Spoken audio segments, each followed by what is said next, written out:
Il a grandi dans un petit appartement commun à Leningrad, dans une Russie encore marquée par la guerre. Il rêvait d'être espion. Il est devenu président. Puis il s'est accroché au pouvoir, encore et encore, jusqu'à devenir l'un des dirigeants les plus redoutés et les plus controversés du XXIe siècle. Certains le voient comme un stratège froid et brillant, d'autres comme un dictateur impitoyable.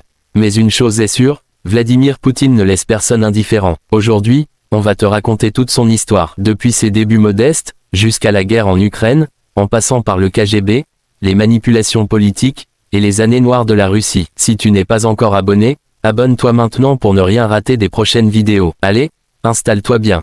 On remonte le fil d'une vie où chaque décision a changé le cours de l'histoire. Poutine naît en 1952, à Leningrad, une ville dévastée par la Seconde Guerre mondiale. Il grandit dans un petit appartement partagé, dans une famille modeste. Sa jeunesse est marquée par la rue, les bagarres, et très vite, une fascination pour le pouvoir et la discipline. Il se passionne pour les arts martiaux. Il pratique le judo avec intensité. Mais son rêve secret, c'est de devenir espion. Et pour ça, il se donne un objectif, étudier le droit pour intégrer un jour les services secrets soviétiques. En 1975, c'est chose faite. Vladimir Poutine entre officiellement au KGB. Il devient agent et est envoyé en Allemagne de l'Est, à Dresde. Là-bas, il observe, il apprend, il analyse, il se forme à la psychologie du pouvoir. Mais en 1989, tout s'écroule, le mur de Berlin tombe, l'URSS vacille. Poutine rentre en Russie, déçu, frustré, mais déterminé. Le KGB, c'est fini.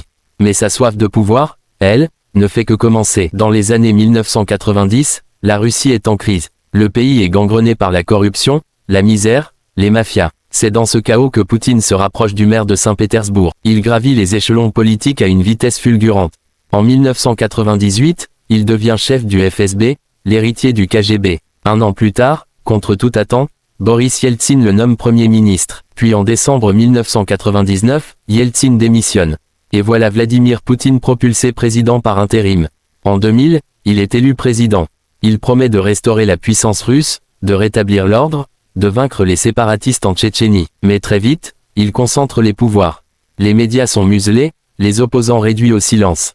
Il contrôle les grandes entreprises, en particulier le gaz et le pétrole. L'économie repart, l'État se renforce.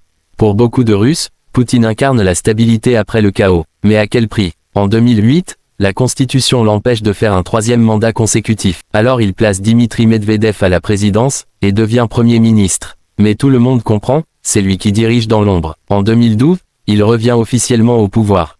Le message est clair, Poutine ne lâche rien. Son retour coïncide avec un durcissement du régime. Les protestations sont violemment réprimées. Les lois anti-LGBT se multiplient.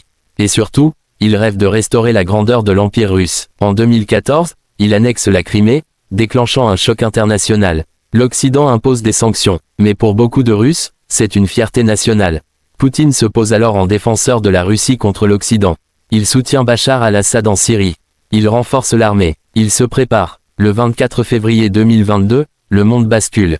Poutine lance une « opération spéciale » en Ukraine. Une guerre brutale, qui dure encore aujourd'hui, malgré les milliers de morts, les sanctions économiques, et l'isolement international. Pour ses partisans, c'est une guerre défensive. Pour ses détracteurs, c'est une invasion impérialiste. Mais une chose est sûre, la Russie ne sera plus jamais la même. Et Poutine, lui, reste au sommet.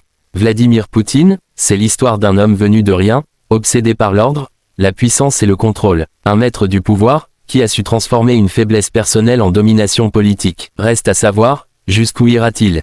Et qui pourra, un jour, le remplacer? Merci d'avoir suivi cette vidéo. Si elle t'a plu, like, partage, et bien sûr, abonne-toi pour ne rien rater des prochaines histoires.